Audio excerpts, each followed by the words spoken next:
Well, Connor, at least your SoFi bag is positive. Yeah, it's about time. Keep selling stuff. I Wait, keep listening to Sam. He tells me to sell stuff and then buy other things that are safer, and then those other things go down and the unsafe stuff goes up. Is there any other way to do it though? That's what always happens to me. Yours just goes slowly down until suddenly it goes up and you're super rich, and we're all like, what just happened? It's like all of the XRP community. They get floor for 3 years in a row, and then it goes up for 2 days, and then it just stays sideways and goes down again. But the thing is, XRP did make a lot of money. Yeah. I hate those blurbs like the best 2 days of the market gives you 98% of the returns or whatever. Like if you miss these 20 days, you're only up 10% instead of 98% over the last 2 years. And it's like you would have to be the best investor of all time to miss just those 20 days. If you can miss those perfectly, you're actually like you're going to be a billionaire one day. I was about to say that's a skill. Yeah. Same thing with XRP. Like you need those 2 days where it goes up. But okay, well, we've been rolling for a minute now, so we're just gonna keep it going. Everyone, welcome to Open Wallets. This is the pilot, man. This is the very first episode of this. A little funny story to kick it off. We were all in Vegas last week, and we were just chatting and yapping about stocks and crypto as we do. And I think it was Connor. Connor was like, "Why don't we just record this and post it?" But of course, none of us had anything to record anything. So 4 days later, we're back home, and we're going to just turn this into a thing. So this is going to be a show where we usually just, jump on once a week-ish, maybe twice a week, and we just go over everything: stocks, crypto, personal finance, real estate, whatever's happening that can, help the wallets grow, right? So, boys, welcome in. You should say, boys, open up your wallets. Yeah, open up your wallets. How y'all doing, bro? Yeah, good. I've been running around all day. Had to wake up early because my wife wanted to go to a workout. So we woke up early, drove 45 minutes to go look at playgrounds for our son. We're there half an hour, have no answers because there's too many options. Drove back 45 minutes. There's like two and a half hours gone. Like by the time we stop for breakfast and stuff. When you say going to look at playgrounds, are you meaning you're going to look to buy a playground to put in your garden? Yeah, we're gonna go get like a custom playground that matches what we want, like aesthetically and like the size that we want it. You can always get one off Facebook Marketplace for like free, but then you have to take it down and put it back up and like ship it all over. And I don't have time for that, and I don't want to be the one on the line if my son just like breaks the slide day one and like hits the ground. So I'm getting it professionally done. No longer when Lambo, but when bespoke playground. Yeah, exactly. So you just went look at them. You didn't buy any. Yeah, we're gonna. Megan wanted to look at them a little bit more. So like we have a whole catalog. There are like 50 different playgrounds, and then you can customize them even more. Like with every single thing you want on the playground. So we're down to like 2 or 3 different options, but I'm gonna have to go out there and like pull like weeds and like I don't know. We have thorns in our yard too, like right where it goes into the woods. So I'm gonna have to spend some time on it, but we're gonna call it in the next day or two. Yeah. So Open Wallets. This is what people tune in for. Yeah, part one is either start a playground business or just buy a playground once you make money. But there are $30,000 playgrounds there. No way. Yeah, there's just no chance. I'm spending a car on a playground when my kid's gonna grow up and just not want it anymore. Yeah, he's gonna want to play in a box. He's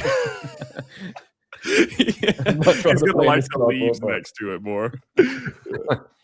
Oh snap! But we got a lot going on, man. We have a lot going on. So why don't we jump on in? Obviously, I know we've all been paying attention to the stock market recently. We've been talking about that a lot, especially when we were in Vegas because it's earnings seasons. A lot of big earnings, a lot of stuff going on there. I know GameStop had an interview recently that kind of sparked stuff up a bit.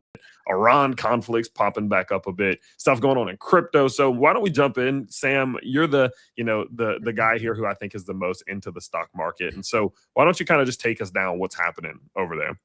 Yeah. As the person invested most in the stock market, I'll share my screen. So the S&P 500 is at a pretty high valuation right now. I think it's 22 PE, which typically it's like 16 to 20.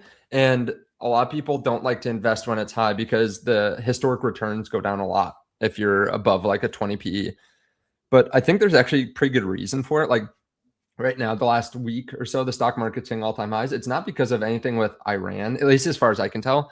I think it's because the earnings are fantastic. Like the current year-over-year blended earnings growth rate for the S&P 500 is 27%, more than double the 13%. So it's not like we're seeing companies grow 3 or 4% with inflation. They're growing 27% based on how much they're weighted in the S&P 500. Now, the NVIDIA is the largest weighting, and then there's like Microsoft and Amazon and Google and those types of companies. But yeah, 27% is incredible. So if you invest and it's a 22 PE this year and it stays the same price, by next year it's in the 16s. So we're just growing really quickly. So and a lot of these companies have said that they're going to invest, up to $700 billion, the big four companies, in CapEx in the next year. A lot of that is going to NVIDIA, AMD, the chip providers, or going into infrastructure. So they're going to continue to grow, I think, very quickly. A lot of them, their quickest growing parts of their business are also the most profitable, the cloud businesses, and they're re-accelerating growth. I mean, Google grew their Google Cloud, I think it was 63% or something over the last year, and Amazon went up to 28%. So I know that the market continues to hit all-time highs, at least for the S&P 500 and the NASDAQ. The Dow's within like 2%, but I think there's good reason for it. Yeah. So I continue to invest. Like even in the last week, I was mentioning to you guys, I bought a lot, even though I didn't feel like it a week ago, or maybe it was yesterday. I don't remember. Yeah. But I threw a lot into the market, even though it was at all-time highs, because I really like what's going on earnings. Well, that's what I was going to ask you guys, because it's like I've seen kind of the rhetoric back and forth online where so many people are saying like, stock market's at all-time highs, it's time to start selling, it's overbought, like it's pushing too high, right? But then there's people who are coming out and saying it's not just doing it for no reason. You know what I mean? It's not like we're seeing this rally based on meaningless, pointless, like just hype or hopium like we've seen before in the past. It seems like the AI bubble/boom is actually creating earnings and revenue that's then creating higher valuations. Like, so it's one of those things where it's like, are we getting to a point where it's getting too high, or is this actually just it reassessing the value that we should assign to the market based on all of the new reports recently? I feel like I've seen from like the markets, right, is like, obviously I'm the more degen one of this group, right? I was like staunchly against Meta, but then Meta crashed 10%. I'm like, take all of my money. Like something like that going down, I want to buy it, right? This is a massive company with multiple things that I use every single day. It's down 10%. That's an opportunity. Let it drop 50%. I'll buy even more, right? But I think to answer your question of like, the stock market at all-time highs, it just simply will correct, just like it has done, right? And it will just continue to do that and slowly grow. So yes, you could say, okay, we're at all-time highs because of all the good stuff that's happening. Loads of good stuff is happening, but loads of bad stuff is also happening. But I think the important thing is just expect like extreme volatility in moments like this, right? And then just buy assets like what Sam is saying that, generate and increase like what they like the expectations. They do better than their expectations. And just understand that if you're going to buy essentially anything in a market where there's, or like we're on the cusp of a world war, but the stock market is at all-time highs. If you're going to be buying, you're probably going to be fine in 10 years, but in between that 10 years, you're going to sustain like madness of volatility, right? So I think it's easy. It's very hard to explain why the stock market right now is at all-time highs, but it's also very easy. Yes, earnings are great. Companies are beating expectations. The Mag 7 are doing awesome, but then there's also loads of companies that are doing badly, and the geopolitical landscape that we're in is absolutely horrible. So it's just, I guess, a case of zooming out and then just riding that volatility. Yeah. Also, if you have companies that are growing, like NVIDIA, 60% a year, whatever they're doing, 70%, even if they're priced cheap, like right now, I don't think NVIDIA is actually that expensive. On a forward price to earnings, it's at a 21. Like, even if it doesn't get much more expensive, even if it stays the same, but they're growing revenue and earnings per share by 70%, like naturally, it will go up 70%. The share price will, even if it's not like, unless it gets cheaper on a price to earnings ratio, which I think it'd be really hard to get under it, like much under what it is today when it's growing this quickly. unless it starts slowing, right? Which I think is what a lot of people think will happen. That's why it's not very expensive, because major companies can't spend all that much more. They're spending every dollar that they make putting it into NVIDIA chips, basically, and AMD. But like, these companies don't have to expand in multiple. Like, they don't have to get more expensive. If they're growing like this, they can just naturally continue to have the share price increase. And like Amazon just announced that they're doing this big like new line of business where basically you can use Amazon even if you don't sell on Amazon. You can use Amazon's shipping and fulfillment. Like, I didn't even think about that, and that could be a $100 billion in 2 years, because there are so many companies that have no reason to sell on Amazon, but they have to send parts across the US. And as time goes on, as AI keeps on getting better, like, this will be automated. A lot of it will be automated by, drones or by robots or whatever. So like, there's just stuff that we don't know about right now that's going to, I think, continue to increase productivity. And yeah, I don't want to be all cash as we go into the next 10 years, because I think the people that are all cash will just get decimated. Yeah. Conor, you're big on Amazon, right? I know you post about it a lot. Yeah. I mean, as you guys know, I made significantly most of my money in crypto, and then I was waiting in cash, like Sam's saying, however, waiting for an opportunity, which, the start of 2025, I was like, is this opportunity really ever going to come? Right. Because we had a massive run. A lot of people will argue with me. They'll throw stones at me for saying that we did actually have a run in crypto in 24. The end of 24 was big, and then 25 was also relatively big, but only for certain cryptos, right? From those runs, I was taking cash and I was holding cash, and I was like, okay, I need, at this point in my life, this point in my net worth, I need to start diversifying, right? I was all crypto, 100% crypto in 2017, 100% crypto, 2021, 100% crypto, or let's call it 97% crypto with a little bit of Tesla and Amazon back then. And then I bought some real estate. And then I was like, okay, I really need to get into some stocks, right? And in 2025, I was waiting in cash, and then the opportunity did arise. And I actually think we're seeing a similar thing happen right now. In 2025, it was a shock, right? Trump, tariffs, the end. Like, I actually saw people that I respected on the internet saying that this time is different as we were crashing. And I was like, are these guys joking? Like, this whole time I've been watching this guy, and I'm not going to name who it is, but like multiple guys, but especially always one in my head, making videos about how this time is different. I'm like, the S&P 500 at this point, when you're saying this, is down 25%. Like, if that's not an opportunity of a lifetime, I really don't know what is, right? Yeah. So at that point, I literally took all of my cash and started deploying it. I didn't lump sum it, I DCA'd it, so I didn't get the perfect bottom, absolutely not. But I started heavily deploying, and I depleted most of my cash in that, with a 20% down on the NASDAQ. Oh no, it was 25% on the NASDAQ, 20% on the S&P, somewhere around that. I deployed most of the capital, let's call it down 15%. Then we rally up again, and then we see the new crash again that we were just in, right? And this crash was a little bit different because the S&P, NASDAQ were down, but nowhere near as bad as the 25. But what we did see as bad as the 25 were specific Mag 7 stocks, one of which was Amazon. And I was like, Amazon at this level is like the craziest opportunity that I could ever imagine, right? This is like, I use Amazon, dare I say it, every day. Not quite, but, I literally ordered an air mattress today. I use it all the time. And I was like, this stock is down. Let me see how much it was down from the high to the low. In like a few weeks, it was down 24%. You know what I mean?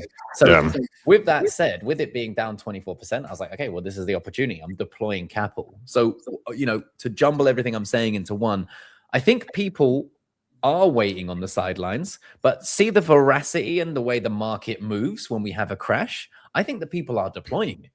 And I think I think a lot of retail aren't taking into consideration that a lot of richer people who have made a lot of money by basically doing the opposite of what retail do, they are sitting in cash, but they're willing to deploy it into crashes, into good assets. Amazon is obviously a good asset, right? In my opinion anyway.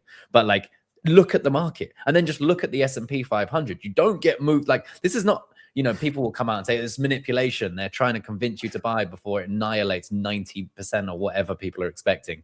But it's like, no, this is, I think anyway, people deploying the capital at the opportunity that they see. And Amazon at the time was very much that opportunity. Now I still see Microsoft as that opportunity, still down 20 or so percent. And then Meta as well, down 1% again today. And then again, to bring back what I was saying at the start, I expect these could go down significantly more as retail continue to misprice them. But that's fine because people will deploy more and more capital, right? But yeah, so Amazon was a good opportunity, I thought. And right now, I'm not deploying directly into Amazon anymore as an individual stock because it's at all-time highs. So I'm now back to deploying slowly into ETFs, but also into the Microsofts, the Meta, the SoFi, the BMNR, and that sort of stuff. Yeah. It's a lot easier to buy dips on some of these tech companies than it is on the indices. Like if you're buying indexes, I think you just have to dollar cost average. Like within reason, you might have some extra cash and then like throw more at VOO or something. But it's much easier to find some good tech company to buy. Like right now, even with the market racing at all-time highs, Microsoft is down 20 or 30% from highs. Meta is too. And these companies are still growing, but it's really hard to wait for like a 20% dip in VOO. Like you're going to get that once every couple of years maybe. And then still people are cautious, right? Yeah. So like when those do happen though, I feel like I've noticed I go the most in when I finally do see something like VOO dipping, because I'll even pull it up here. So I've been pretty like transparent in public about the Robinhood portfolio that I started. And I talk about this on the Tyler Hill Stocks channel pretty often because like I've kind of been building this publicly. And it's like, you can even look at the performance of my own portfolio in those moments because I've been mostly VOO, like 95% VOO since the beginning of 2025. And just kind of ignore this back there. This is when I was like 16, 17, just messing around with stocks. But like these were the moments where I really noticed the biggest difference for me, you know. So this is obviously the tariff situation when this happened back in 2025. So I mean, my portfolio just kind of nuked. So I mean, current day value was 350 down to 332. So I think it fell like 20K or something like that. But back then it was only like 100 and something thousand. So it was like a pretty substantial fall that I saw from that. And then obviously this year as well, we saw a big pullback where, I mean, I saw my own portfolio drop like 40 grand or so over the course of 2 weeks, 3 weeks.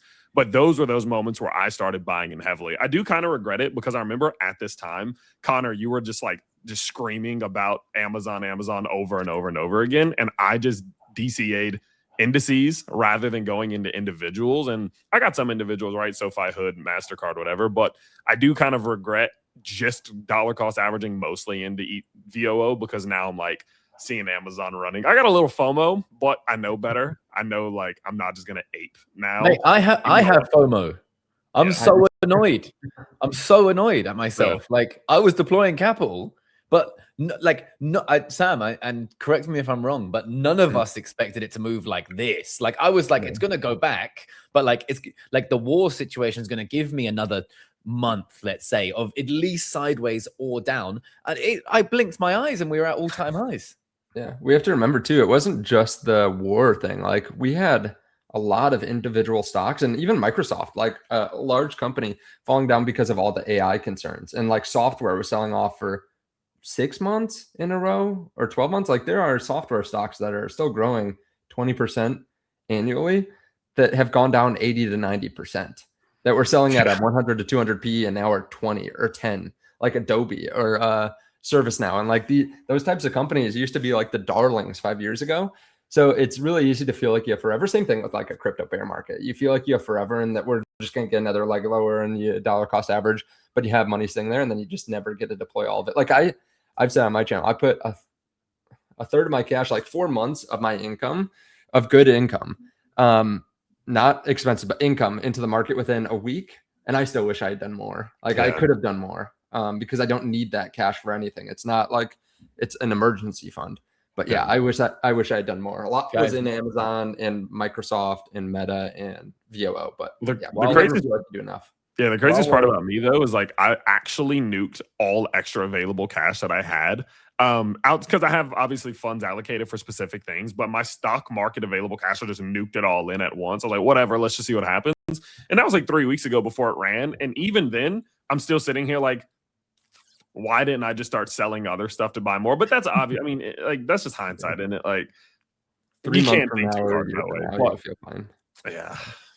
Guys, while we're on the stocks, give us like one high conviction that's not too risky in your eyes, and one high risk, high reward that you either deploying into this week or you've already done it?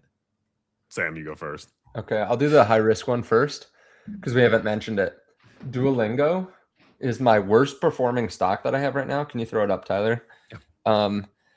If you don't know what this is, it's a language learning app, but they also do, I think that's the wrong one. Yeah, there we go. They also do math and chess, and they're basically just like, I don't want to say they're an app, but they have an app and they have subscriptions, and they have some, I think they might have ads and some in-game purchases and stuff like that. But they've started to slow down. Like, this is one of those software companies that was up to, let's look back, $530. They're down over 80% right now. Is that in 2025? Yeah, last year. Damn. But they were growing. So this doesn't show like annualized. Let's go to quarterly. This doesn't show it either. They were growing like 40%, and now they're growing 25% or something like that. So they started slowing. They stopped trying to worry about like monthly active users and profitability. So like they are very profitable. A fifth of their market cap, no, a fourth of it is just cash. Mm-hmm. So this price to earnings, like if you take the cash out of it, it's like a 30 price to earnings. This is a very high risk, high reward play just because it could go away. There are a lot of people worried about like Google automatically converting people's speech, right? Through like AirPods or Apple, sorry, the Apple AirPods that automatically converts when you talk to someone. But like, I don't think people learn languages for that reason. They do it so that they don't have to wear AirPods and use their phones and stuff like that. So I don't know. It's come down so much. What's the PE? What was that? What's the PE right now with the cash? It's thrown off a little bit because they had a couple one-time expenses and one-time benefits. I think it's closer to like 25. But yeah, it's still growing 20 something percent. So this is kind of a high risk play. I only have 0.5% of my portfolio in it. But it's come down so much. They just had earnings yesterday. I like selling puts on this. Yesterday, you could sell a put when it was $110, and you could get basically 10% premium for. You texted me that, yeah. Yeah, but part of that is because their earnings are so volatile. So I don't know. That's a high risk play. Even if it just gets up to like a 30 or 40 PE, or even if it stays around the same PE, but they're still growing 20% a year, it should do fairly well. Question is like whether all software stocks are just worthless now because a lot of them have gone down. Like Adobe is down to like a 12 PE or something. But high conviction, I'd say Amazon is my number one. I have more in Amazon than anything else. And Google is right behind that. You still deploying into Amazon even at all-time highs? No. I stopped around, probably about a month ago. I don't think I've deployed any more into Amazon, but I still don't think they're risky. Like if you want to deploy into them now, they've been going up day after day after day. I still don't think they're risky here because it's a 33 forward PE, but like they are the most diversified business in the world. Like their core business is retail. Like everyone looks at Costco and Walmart and they trade at higher PEs than Amazon right now. If we can pull this up too. They're trading at higher PEs because it's thought of as less risky. Like Walmart's a 43 forward PE ratio, and it grows at 5% revenue growth, but it's because it's not risky. Like if AI takes over, it's not like it's going to take over Walmart. So I think Amazon's still a great play here. Their AWS is growing faster than ever before. I don't care that they're spending more money. I want them to keep on deploying hundreds of billions of dollars into business segments that they think will continue to grow 25 to 30% a year that they can monetize well. And like in the world of AI too, I think there's going to be so much more data. Think about how much you look up on Claude and how much data there is, or ChatGPT, versus if you just type in a Google search and then kind of do it in your head. Like there's so much more data, and there's going to be, 10 years in the future, we're going to be able to go into Claude or ChatGPT and be like, make this video, or like change make an episode for me to watch tonight of whoever's like this show that I like, and just make it for me, and it will make it like in a couple minutes, and you might have to pay a couple dollars, but like that is going to cause there to be so much data, so much stuff that needs to be stored somewhere, and that's all going to go to Amazon and Google and Microsoft. And yeah, I just see that continuously growing. I mean, even if you think about like how much is on your phone, like every time that I get a new phone, I have to get more and more cloud space or more and more storage, because I just want to take everything with me. That has to be stored somewhere. So I think Amazon's a great play right now. Yeah, no, that makes a lot of sense. And you boys with the Amazon, bro, like all that did is make me want to buy it more, but I'm just not going to. And if it bites me in the ass, it bites me in the ass. But so high conviction, high risk, high reward. I'm going to bust out SoFi because I've been on the SoFi hype train a lot recently. I'm not going to lie. I think that the thing about SoFi is that a lot of people kind of are at a spot now where they've given up on it, and that's what's making me so excited about it. Back when everybody was talking about it, was excited about it, back October, November, December of last year, I understood, of course, like why people thought it was decent, but it was just one of those things where it felt too like meme stocky to me at the time. It felt like the only reason people liked it was because it was rallying, rather than actually recognizing that fundamentally they actually have a really sound business model. And so now that we have seen the price pull back a bit, I can actually pull it up. It's cratered. Like it's actually cratered. If you look at their previous all-time high all the way down to now, this thing is down 50%. But the craziest thing about it is that if you head over to go like, you look and see how they've actually performed as a company. You look at their revenue, and shout out to Qualtrim, Sam put me on this. But like you look at their revenue is still climbing. You look at their earnings per share. They had obviously that big spike in Q4 2024. Sure, they've seen a little bit of a pullback as of recent, but nothing super substantial. And if you look at things like member growth is still climbing. Products still climbing. Free cash flow is decent. It could be better. EBITDA is still fine. Like, all of these things fundamentally as a business do not warrant, in my opinion, a 50% collapse in price. I just feel like that's an overcorrection. For example, I think it got too high because people were the fundamentals became irrelevant. It kind of became unraveled. And I think now it's gone the other way, in which it's gone down just simply too far because of how people are responding to the pullback, right? Retail creates panic. And when you get, these retail rallies, it creates these overextended pullbacks. And SoFi is going through cyclicality similar to how like a crypto company would, right? But they have the fundamentals to back it up in a business that's beating revenue every year, put in $1.4 billion in revenue last quarter. That's just insane to me, right? And so because of that, SoFi is kind of, say again? What's the PE? Up here.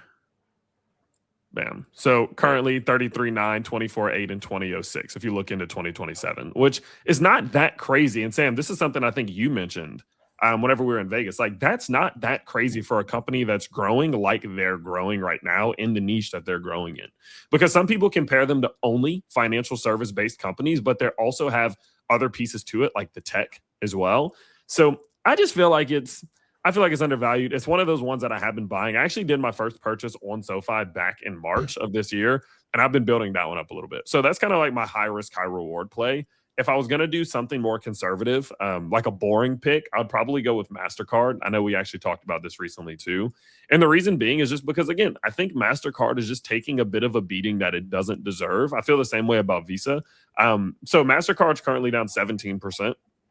From all-time high to now. And the reason why it's pulling back is honestly kind of just ridiculous, in my opinion. So I know a lot of the immediate worry that the market had was that there were not rumors, but kind of like speculations that there would be some sort of credit cap that would obviously implement railways like MasterCard, because if people are capped on the amount of credit that they can obviously participate with, that's going to impact their revenue almost immediately. That's just rumor. And at the end of the day, these credit companies are some of the largest lobbyists that there are in the country. And if you think that bills are going to be passed to just immediately wipe out millions and millions of dollars of revenue just like that, I don't think that's the case. I think at the end of the day, basically, no matter what happens, these credit railways are going to make money and they're going to do well. And that's the reason why you look back at, I mean, you can go back to as far as you want realistically, even to 2017, and MasterCard's revenue is just increasing.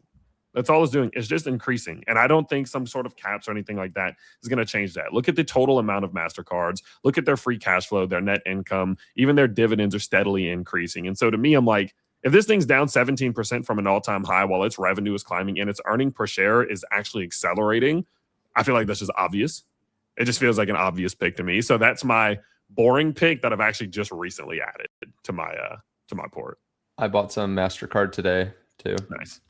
Yeah. Is it down today? It's down 1.5%. It's only up 33% over 5 years. Give me double digits, bro. I don't want to hear it. What are yours, Connor? Well, SoFi was my buy that I bought recently, but I won't be boring and talk about the same thing as you. I did buy 1,000 shares of SoFi just because, like, I love stocks that, like you discussed, like it's doing stuff, it generates a lot of money, and it's down 53%. And obviously it was up 600%, right? 600% from the low. And what's interesting, I discussed this today, actually. What's interesting about SoFi is it literally ebbed and flowed with exactly the crypto market. So it's not a crypto company, it offers crypto, but it's moving with the crypto market. So I made a lot of my money in the stock market, but by buying crypto stocks, right? And buying those crypto stocks in a bear market, with crypto bear market, that is obviously not a stock bear market, but buying them because basically the way they move is they're like leverage plays on the crypto market. And I would say it's easier to find, obviously, apart from Bitcoin, it's easier to find a stock that's, say, mining Bitcoin, or SoFi, let's call it offering crypto, offering Bitcoin. But it's easier to find a stock that's a good, like, stock or company that's making a lot of money, that has crypto exposure, that's in a bear market, that's unfairly beaten down because of the crypto market, right? It's not due to anything else. It's because of the crypto market and the fact that it was overblown. So yeah, anyway, SoFi is my high risk, but I'm not going to say that. BM&R would also be, yeah, I see Sam smiling. BM&R is obviously, so I hold a lot of BM&R. Full transparency, I'm down big time on BM&R. I was buying it at, I think I started my average at 40. This 40 here, I averaged in, happy days, I made a bit of profit, and then we're down since then. But I'm just going to continue to buy this. BM&R to me is, you know, my thought process is this is just giving exactly what MicroStrategy did in the last bear market. Like, it's like the play is almost identical, except it's for Ethereum, which does inherently make it more risky. However, I think, and I would, you know, and I'd put my money where my mouth is in saying this, which obviously I am, I think Ethereum is in a better place than Bitcoin was this time in the last bear market. The last bear market, right? We were like, oh, maybe there's an ETF coming for Bitcoin. Maybe institutions will start to love it, blah, blah, blah. This bear market, we have literally Larry Fink, the head of BlackRock, the biggest institutional hedge fund or whatever you want to call it on the planet, right? Literally saying, you guys need to prepare because we're about to tokenize everything on Earth. And what are they going to tokenize everything on Earth on? Most likely Ethereum. Maybe it's Solana, or maybe it's XRP for the XRP people, but it's probably going to be Ethereum, right? That's where all the stable coins are. That's where all the rails are. Ethereum is decentralized in the nature. That's why it's a little bit slower. It's a little bit more expensive than Solana. But if that turns out to be the case, right? And then the thesis is the same, BM&R is MicroStrategy of the last bear market. MicroStrategy is still good, I would say. However, right this second, I don't hold it. But if BM&R, my point is if BM&R moves like MicroStrategy moved, it's going to be one incredible run, right? Because BM&R is down now. I think the NAV is actually slightly below 1. So you're actually getting Ethereum at a cheaper price, but obviously with the risk of BM&R exploding, right? But as long as that doesn't happen, then the same was true here, right? For MicroStrategy. The NAV was below 1 when everyone said Michael Saylor's about to destroy Bitcoin, destroy MicroStrategy, destroy everything, right? And that's almost verbatim what everyone is saying about Tom Lee. They're saying Tom Lee's a crook. He's a criminal. He wants you to buy Ethereum so he can dump on you, blah, blah, blah. But that makes no sense for someone who's a long-term investor, for someone who's done this multiple times. Yes, he was wrong calling Bitcoin at 100K. I think he called it in like 21 maybe, or 20, or I don't know exactly when he called it. He was off by 2 years. He was right in number, but because he was off by 2 years, everyone called him a crook. Then he was right and everyone loved him and they bought BM&R because he talked about it. Then he's down again and he's making new predictions. Everyone hates him again. And it's the wildest thought process to base solely your opinion on any investment on just what one dude is saying, right? But my point is the way the market is pricing, let's just call it Tom Lee, is the way the market was pricing Michael Saylor. And if you jump my screen back on there, I'll just show you what MicroStrategy did.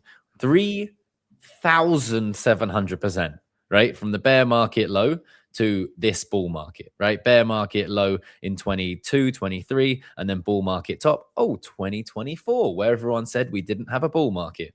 Anyway, 2024, right? And then if we look at what Bitcoin did, right, in the same amount of time, Bitcoin bear market low to high, 700%. So if BMNR does anything like that, which I think it could, I'm going to cook. And that's why it's my high risk, high reward play. And so then, what's a boring play? Nothing I hold is boring. No, Microsoft. Okay. Microsoft or Meta, but I have more in Microsoft because I've only just started my position in Meta. If Meta continues to go down, I'll buy more. But Microsoft is so boring, right? Oh, Microsoft, so boring. Oh, all of my products are Apple. I hate Microsoft. But, you know, I spoke to my dad. He's as boring as it comes, does IT networking. He's done very well in the space, building a company, selling the company, absolutely smashed it. But so he's just a completely different avatar of a person to me. So I said to him, like, are you sick of Microsoft? What's going on? Why is the price down so much? And he's like, no, we love it more than ever. Like, obviously it's had some problems with their version of their AI. But we're in such a new realm, right? We're in such a new part where, of course, some of these companies aren't going to be the very first one. And it's like, all of us, I think, can agree in this chat right now. We all started on ChatGPT, and now we use Claude because Claude's better. It just is better, right? But you talked to me 6 months ago, I would have been like, I'm never going anywhere. ChatGPT is the best thing I've ever seen. So like, I would liken that to the way Microsoft is behaving right now. It's going to be a longer term time horizon, I would say. But like, Microsoft hasn't done well yet, right? But they're investing a ton of money and they probably will eventually do well. Yeah. So super boring, but I actually think Microsoft could do an Amazon-like move. And it's probably going to take people by surprise. And it's probably going to be some news that comes out. They've acquired something, or they were doing something we didn't quite understand, or whatever it is, right? And then it will zoom up. And then Microsoft could give us, you know, in however long, 35% up to just the old all-time high. And if it did something like what Amazon has done, right, we'd say probably about there. That would be a 66% move from the low, which is incredible for something as eye-wateringly boring as Microsoft. And that's a cool thing, bro. I just feel like there are still opportunities out there, like, to actually generate a solid return, even when you have the S&P 500 at all-time highs. And that's sort of one of those repeated things that I've tried to remind people is, you know, so many people are like, well, the S&P 500 is at all-time high, so I'll just wait for it to drop again. I'm like, dude, when it drops, you don't buy anything. So it's like, at some point, you're going to have to just pull that trigger and go for it. Also, I don't want to interrupt your trail of thought, but anyone who's actually watching the first ever episode, right, we're 38 minutes in. If anyone's watching this, you're making us very happy. But something that I did, right, is on that note, I was like, okay, can I actually outperform the market by waiting for dips, right? Because I do that. Like, I believe that I can, right? Especially with like Bitcoin, but it's because of the outsized weighted nature I do it. Ignore what I'm saying there. But I asked ChatGPT. I also spoke to Claude. And essentially, if you pull out your time horizon, right, and you just buy every single day, right, every day, you can only outperform yourself by like it's something like, I can't remember exactly off my head, but I implore you, do it, right? Do what I'm saying if you're listening to this. See how much you can outperform by literally buying the dip, right? The bottom of the dip over a 10-year time horizon. You outperform the market, right, of just buying every day by like 5%, maybe 3%. But that's if you did it perfectly every time. Right. So it blew my mind, honestly. It's the same with Bitcoin over a long-term time horizon. Yes, buying when it's fearful feels great. But if you literally buy it, it's like you get percentagely better when you go away, right? So the worst return was every day, then better on the weekly, monthly. Oh, no, the other way around. Right. But it like the difference is 1 or 2 to 3%. It's not like, okay, I outperformed the market by 50%. It's quite literally pointless if you intend to hold any one asset for like 10, 20 years to bother trying to time it at all. And again, guys, speak. We have the power of the entire internet. Rather than Google search, we can literally have this conversation with an AI. So ask them this, like whatever the asset is that you love. Obviously, mine, my most in love asset is Bitcoin, right? So this is what I discussed it with. But you know, you're not gonna be perfectly timing the market. And even if you did, you outperform buying it every day by a few percent. It's literally pointless. Can I piss off a lot of people right now? Oh God, let's see. I've done this video before, and yeah, a if lot you of people buy get pissed off. 0.21% of a Bitcoin, you will be a bajillionaire. No, it was I made a video with this exact title and I explained it, but there's this really interesting article called "Even God Couldn't Beat Dollar Cost Averaging," and it goes through if you had like how do you say this? If you could tell like when the bottom of every dip was going to be, and you hold every dollar until the very bottom, you would still underperform just dollar cost averaging. Like if you had bought like these are all the all-time highs here. It will show you, and I won't go through the whole article, but if you just bought on these red dots, and here like you stored up cash the entire time we're going through from 2000 to 2009, you just stored up cash and then bought the very bottom, and then like we kept on going up and up and up. There are certain like things that they say you can't do, like you can't buy everything then sell everything then buy everything then sell everything for taxes, but like you have to buy, and then once you buy you hold until like the next big buy you can store up cash. But basically you still don't outperform the market. So if you want to read this, you can read it on your own time because it's too lengthy to go through. But basically the fact is like you can buy a lot, even if we're not at the very bottom, you can buy a lot at these like depressed prices. Even if we're up a little bit, like eventually we go higher, and it's better just to have your money in the market. Like you're not going to be perfect, and it's better just to not worry about. And this is with perfect psychology too. Most people would be like, no, I'm not going to buy this dip because we're going to go down further. There's bad news all over the place. And then they just, you know, if we move up 50%, then they're definitely not buying. Well, it also happens too, bro, where like, I mean, you got to think about it. Say, for example, when the market rallied off of last year's tariff crash, and then we pumped to just here. Imagine someone saying, I'm not going to buy right now because I'm going to wait for a dip. And then they waited for a year, and then the dip came, and the dip never even went as low as we were at that point in time. That happens all the time. You can't even be certain that the dip that happens is even going to bring you back to the level you're at that point in time. So that's why it's like, yeah, buying here, you know, the S&P 500, buying here could be sus, but what if it looks like this?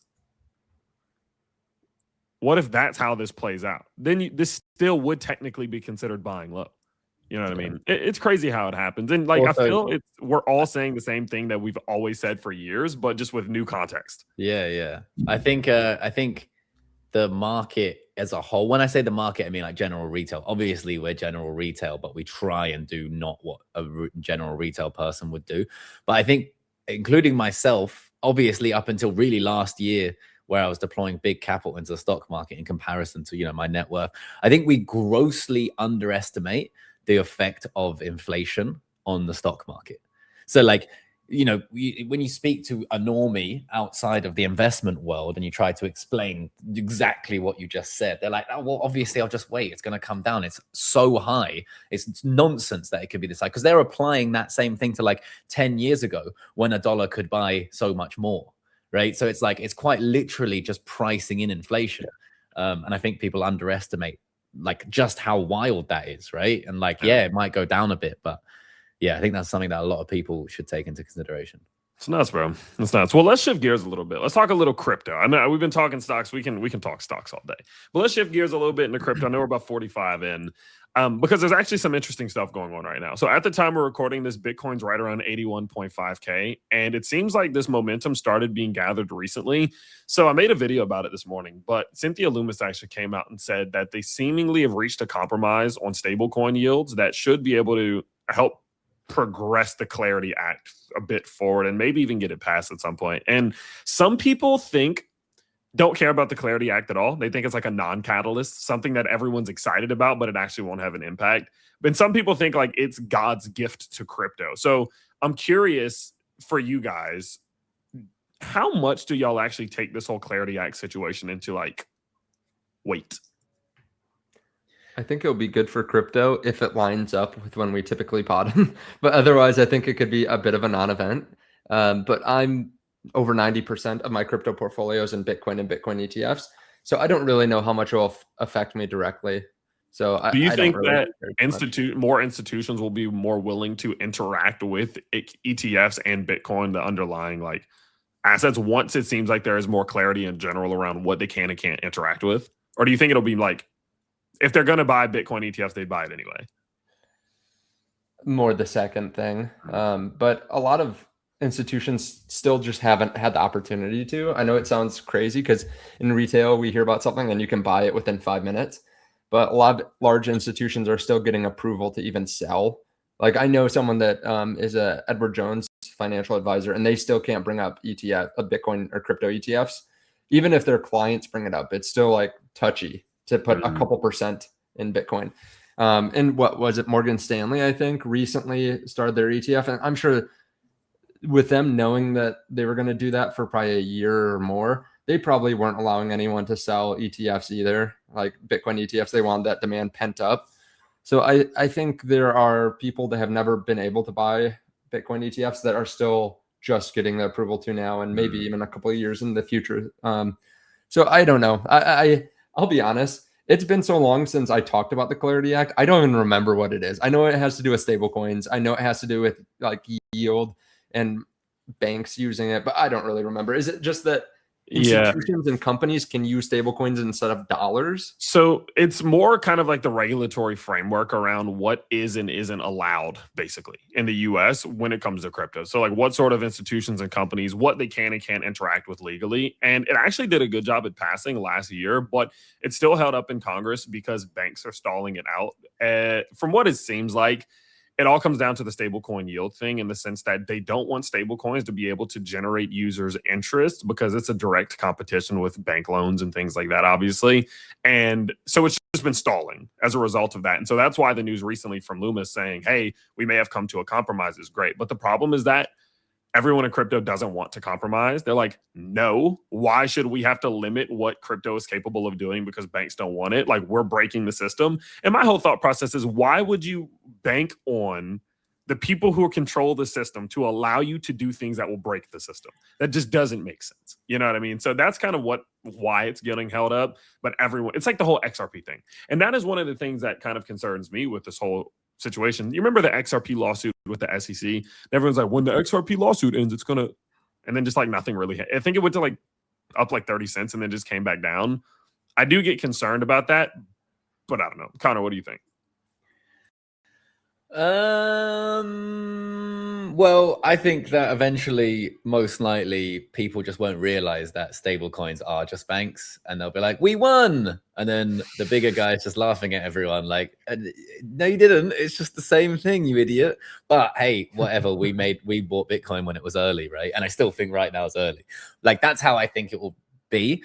The Clarity Act making really any difference to people or institutions buying? Yes. However, like the BlackRock IBIT or whatever is like the most successful ETF they've ever had, right, in inflows. So like it's been taken up very well. I never thought that, like, you know, we're going to get an institution saying buy 100% Bitcoin, because they wouldn't say buy 100% the S&P 500. In fact, I've had financial advisors tell me to buy ETFs that significantly underperform the S&P 500. And you're like, what? Aren't you qualified for this? Like, I'm the one who's not qualified, and you're the one telling me to get something that significantly underperforms the S&P 500. Great one.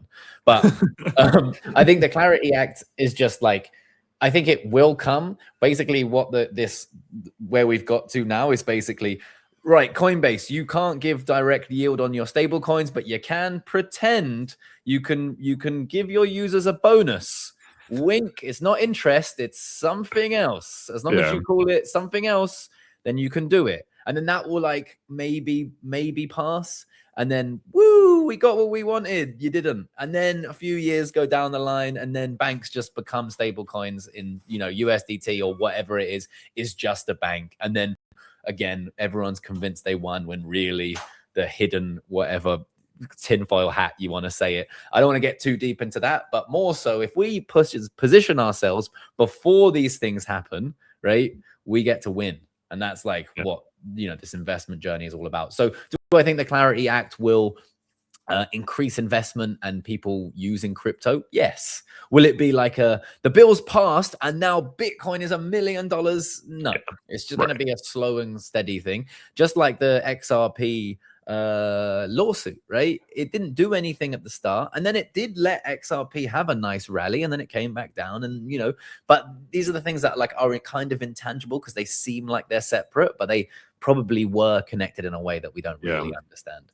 Yeah, no, that's fair. And I mean, I feel like that's really at the end of the day, in crypto, we've all come to just grab onto something. I think we always have to have the next thing that we're talking about in crypto. It's just how our space is, where it's like, okay, there's the halving, then there's the election, then there's Jerome Powell getting out, then there's like, we're always grabbing on something saying this is the next big thing. But what it seems to be like to me is the typical cycle tends to repeat itself. And Sam, you said something earlier I want you to talk a bit more. You said, if it aligns with when we usually bottom, it'll have a big impact.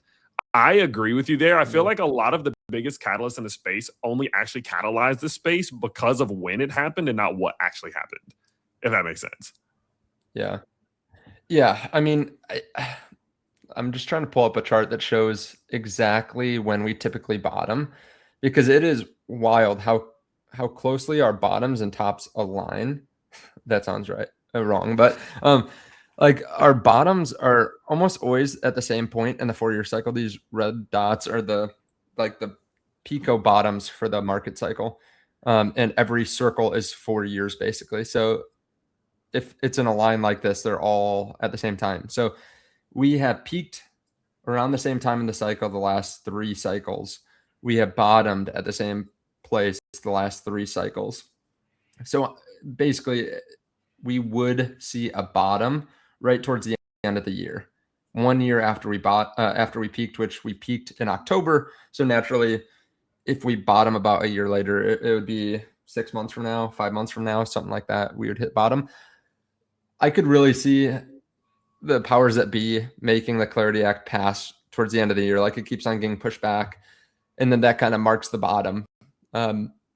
But who knows? I mean, Bitcoin looks like it could break out above like previous what was support and what typically turns into resistance during bear markets. Like, we're right at 80K, which is kind of an interesting point. So I don't know, maybe the cycle changes, but this is what we typically see. And I think a lot of people right now, like us, right? We bought a good amount, not this bear market, but the bear market before, and throughout the beginning parts of the bull market. And we've kind of just tried to diversify because we were so exposed to crypto.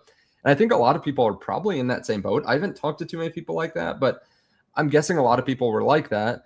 There was a lot of new retail that came in 2020 and 2021. They probably, during their first big bear market, probably took a huge advantage of that, continued to buy, but then they didn't get the cycle that they wanted, and they're kind of like, well, maybe I should invest in something else in addition. Yeah. So I think there are a lot of people that are like, I don't really need to put more into crypto. I mean, I think we're all dollar cost averaging now, but like I think people want that psychological flip to switch where they can see the next big narrative. They can see why they would put more capital in, even if they're already really exposed to it. And I don't think we can see it yet, like what that narrative will be. Last cycle, it was the ETFs. The cycle before that, it was companies buying like Tesla and Square and that kind of thing. So that's kind of where I'm at. Like, who's going to come in? Are we actually going to see new retail come in? Because last cycle we didn't. Well, I say that we had institutions come in that weren't able to buy before because of Bitcoin ETFs, and probably some retirees that wanted to not have like self-custody and not have it on Coinbase or some exchange, right? They want to buy an ETF in their brokerage account, and those were new retail participants. But I don't know. We need some narrative, and I just don't see it now. But you never really do it at the bottom of the bear market. Like when FTX was collapsing, no one's like, "Oh, BlackRock's going to buy in a year." Like, that's not a thing. I would actually argue that we did get the participation, the retail participation. However, it didn't look the same, so no one seemed to have noticed. Now, I would be really interested if there was a way, any of you guys, or again, we could speak to Claude or ChatGPT to see if this is possible, but I'd be really interested to see. So the end of 2024, right? We're going into Trump becoming president. He's not yet president. We have the most obscene meme season I've ever seen, right? This is like hype coins, the crazy coins back in 2021. I would be very interested to see, because the market cap was so much smaller in 21 than it was now. I'd be really interested to see. I don't know if you could even quantify the amount of inflows that came in, right, during that meme season, how close they are to the amount of inflows that came in 2021. Because I wouldn't be surprised if maybe it's still a little bit lower, but it was very similar, right? Because like the amount of liquidity that was basically not stolen from the market in that meme season was crazy, right? You know, you had multi-billion-dollar meme coins that came out of nowhere and then went away just as fast. And that money went from people to other to the very small, you know, for example, the guys behind the Trump, I think it's the Melania token behind the, you know, that president. The names elude me right now, but the amount of money that came in was crazy, right? And because it was meme coins, I think like your serious investor was like, meme coins. They didn't really pay attention to it. And I actually think that whole meme season, use the word steal again, but stole what we would have had as like, you know, because that basically was like, okay, 2021, shoot a fish in a barrel, everything goes up, brilliant. That's going to happen again. And it kind of did happen again, but it happened with meme coins. You know, mostly everyone got annihilated, because most people don't sell, right? So most people got annihilated. And then we went on to what was, I would define maybe a utility kind of altcoin season, because XRP did 6x. Yeah. XRP was one of the best performing assets in the crypto space. Bitcoin went to 125,000. Ethereum, boring, 4,000. Solana, what did you buy it at, Tyler? 14. Yeah, and it went to what, 300? Yeah. You're telling me that's not I almost swore. Or even BNB, bro. Think about BNB. Like, that's one that no one mentions from that time. But BNB, I bought BNB at $188, and it ran to, I think, $950 when I sold the first time. Then it pushed over 1,000 for a little bit, like 6 months ago, 5 months ago, something like that, which is just ridiculous. I agree. I feel like what happened is that all of the retail liquidity was isolated to like 20, 25 different cryptos at best, whereas in 2021 it was literally just everything. Like, nothing really went multi-billion except for a few. This time around a lot of them did. But I mean, think about how much liquidity it takes to push Melania and Trump and that other one that I also can't think of up 7 billion. Yeah, like it's just ridiculous. You know, there is a lot of people who do, and there was Sui did like a massive move, and then there were all the meme coins on Hyperliquid. Like, Hyperliquid. I just think it was like a different variation. And then instead of like a continuation, what we've seen is people moving their money into prediction markets, right? And that's sort of, so what I see for the next bull run is prediction markets taking the most of the liquidity that would have been altcoins and meme coins, because people have realized mostly they're a scam. Not all of them. There's definitely good utility, but mostly there's just people trying to siphon money. So, okay, well, if it's a scam anyway, or it's like basically a casino, then I'll just join the casino. That's, you know, it's a prediction market. I know what I'm getting myself into. I know the odds. And then, you know, the good utility, the Ethereum, the Solana, the Bitcoin, potentially XRP, depending on what it's used for. And then there'll be a few others, but I think it's going to be much more concentrated. But I do think the money, I think I'm a little bit different to you guys in the sense that I think the money will flow again back into the crypto market, but just in, you know, various different forms. I think it will continue to be slightly different just because it needs to be to throw investors up. But that's why I like if I'm going to go more risk on a bunch of alts, I'd rather leverage Bitcoin because I know Bitcoin's going to be around. And then you just have less that you have to deal with. So that's kind of my more high beta play for the next run. So let's answer the question that a lot of people are going to have. I think everyone wants to know. So Bitcoin obviously bear marketed out, right? We saw the nasty fall. We saw Bitcoin run from 125 all the way down to 60, 50+% correction. But now, you know, now it's making a little progress. Bitcoin's rallied all the way up to $81,000 off of that $60,000 low. Some people are saying the bottom is in. Some people are saying the bottom is not in. And I just want to know what y'all think. Now, I think obviously saying yes or no, it's not in is ridiculous and no one actually knows. But I want to know your percentage chances of what you think. So I'll actually lay mine out first. I think Bitcoin has roughly a 60% chance of coming back down. Maybe not all the way like capitulating to like a low. I mean, maybe not like 40,000 or something. But based off this structure, we have seen this play out time and time and time again in crypto. I mean, it literally happened back here. Not even that long ago, the same exact thing happened. And what happens is 7 to 6 out of 10 times in crypto, when Bitcoin does this exact move at the bottom of a downtrend, it dumps again. So I'm going out and saying there's a 60% chance it continues down, leaning even as far as 70% chance with about a 30 to 40 chance that it actually continues this move upwards. So I'm curious on what y'all are thinking. Do you think this is a bottom or not? I don't think so, just because it's typically not. So you actually took my odds. I'll go 65% chance that we haven't hit a bottom. Yeah, I just feel like this has been too easy. Like, it's been too easy. Of course, the bull market didn't go up as much, but in bear markets, we actually spend more time going up than we do going down, which is wild, but it's true. You can see big liquidation cascades. Last bear market, this bear market, we chop up and then big liquidation break through all previous supports. And yeah, between the fact that we're at 70 RSI, that we always fall down after the Bitcoin conference, that we're right at previous support, I don't think we're necessarily at the bottom. I don't think it's been bad enough. Well, I've been saying since the bull market, like back when we were in the 70,000s, I think we could see a move back down to 50,000, which would put us about 60% down from all-time highs. You can see we had a lot of price action right here. Like, we got rejected at 48 last, like going into the bear market of 2022, got rejected going into the bull market, found it as support. I think that makes a lot of sense. And it's not as bad as previous bear markets. Like, we typically see mid 70s or worse at 60%. That's not too bad. But I'd only put like a, 65% chance that happens, that we see a new low. We could always just come down and sweep the lows too. But what do I know, right? I'm just dollar cost averaging. If we go back down into the 50s, I'll accumulate faster. Is it worth thinking about the fact that institutions have been the contributing factor to the pump that we got for Bitcoin specifically? I think that's pretty obvious.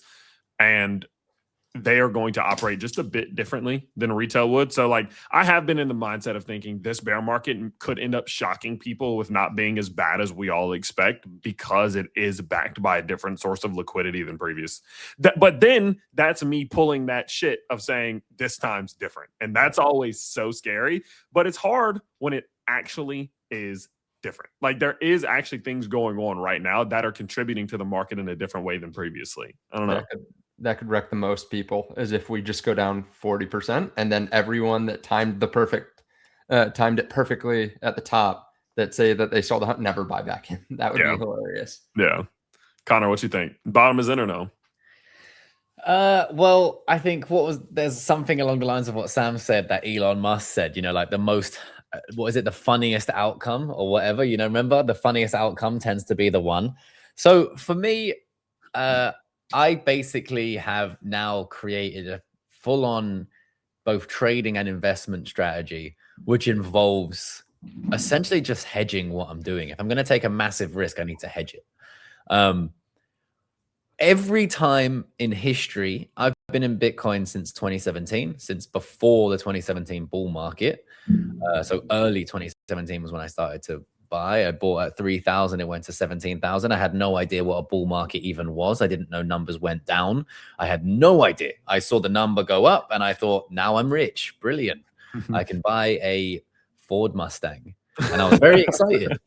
But then number go down, which was a surprise to me, which I'm sure a lot of people are seeing right now. And I'm making a joke out of it. I'm making light of it. It was absolutely horrible, right? It was absolutely horrible, that realization of not knowing that numbers do go down again. And, it's a completely reasonable thought process to have, okay, I buy an asset, it goes up. Okay, well, normally when my bank account goes up, it doesn't just go down again. So it's a completely reasonable thing the first time you go around it. But what I noticed from early 2017 all the way to literally the high of this bull market, which is kind of where I was like, do you know what? I need to stop, being so naive that I think I can do better than basically how the history and the cycles and all of that run, right? But what I've done is I always hedge. So we somehow hit the top, just like Sam said, exactly when we were going to hit the top, right? You could have predicted it at the very bottom. And guess what? The very bottom was exactly the same time where the very bottom was with the bull market before. Guess what? The $48,000 Bitcoin that Sam mentioned was exactly the same thing that happened last time, right?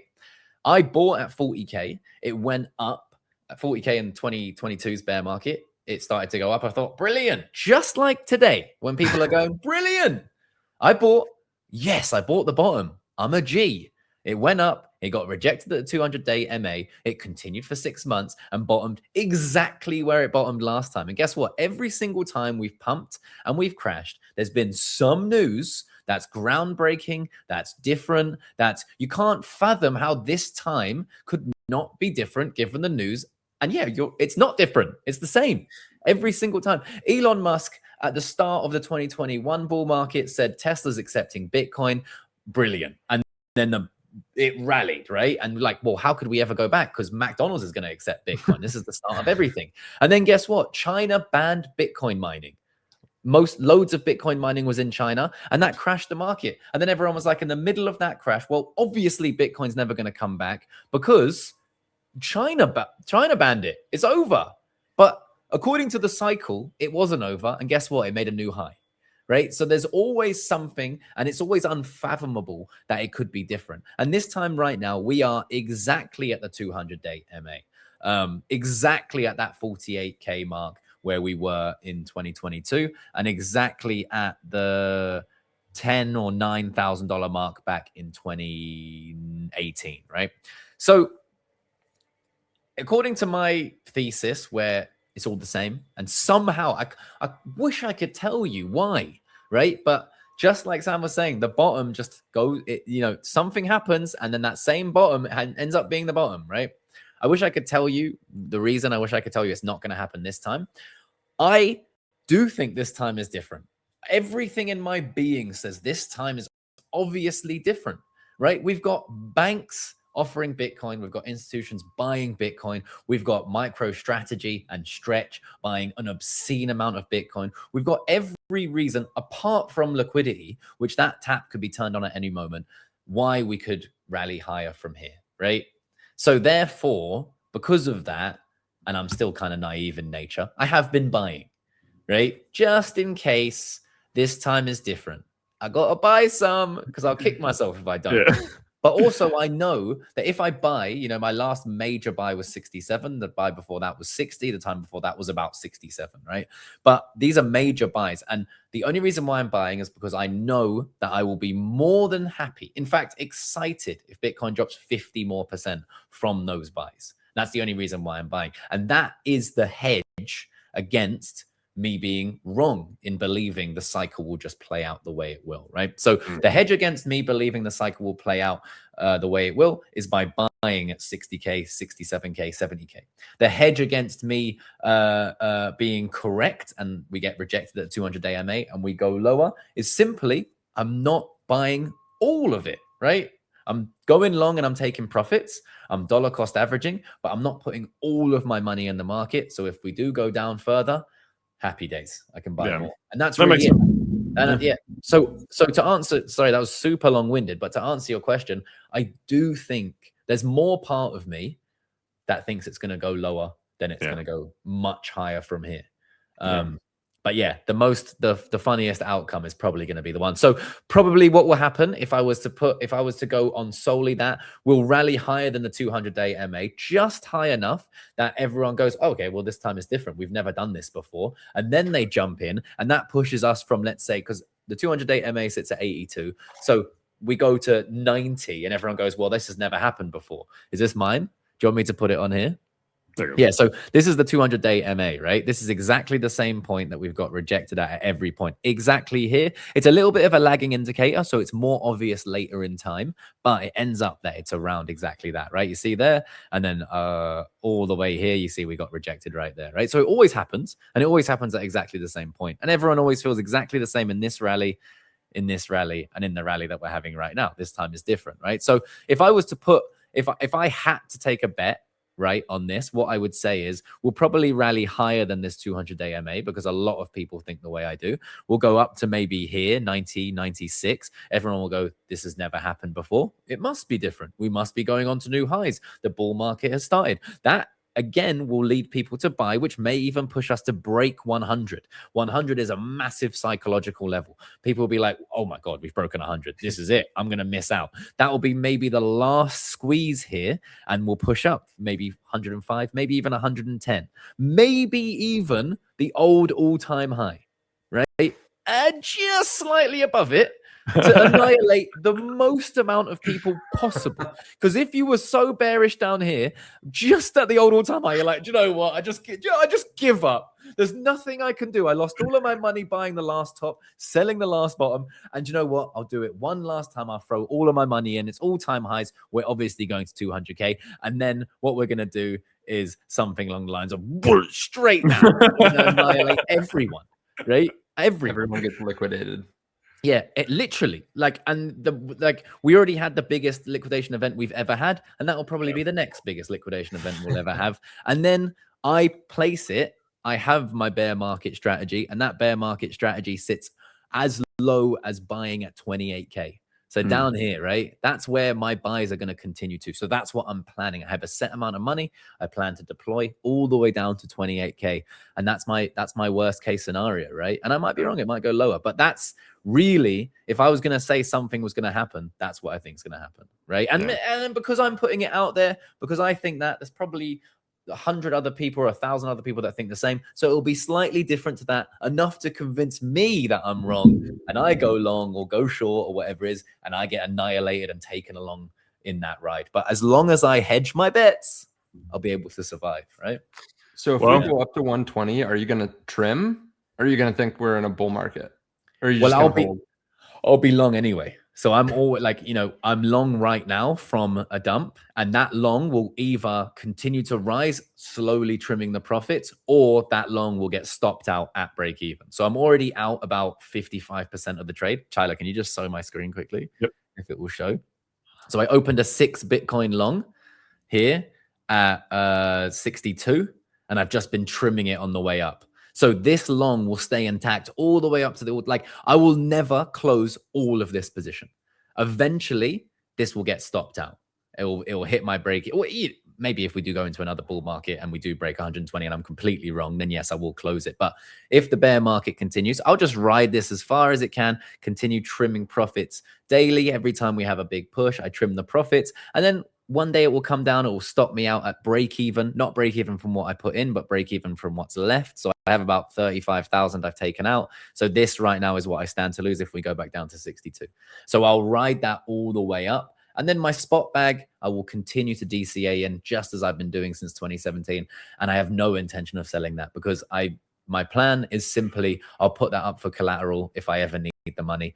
Or if I somehow get to retirement, if I'm like, I'm going to just do nothing, which I can't actually see myself. Connor's just going to die before he gets there, is what he's implying. Yeah, exactly. I'm like, cool. I'm just going to do nothing now, but I doubt that. But I'll draw 4% and sell it. The 4% rule, that'll be part of my investment strategy. And then I'll live on it. And that's the plan. Cool, man. Well, it looks like we're going to be here to find out what happens. And hopefully those of you who have been watching have found this entertaining and valuable at the same time. And the cool part about it is that all of these things that we're saying, thinking, and guessing, we're going to get to find out. We're going to get to find out. And we'll obviously be here every week just kind of talking about it and going over what's happening. And so, guys, if you are new to Open Wallets, don't forget, subscribe. It is a brand new channel that we've decided to put together. And the goal is that we can help people kind of just with giving them perspective that they usually aren't able to, right?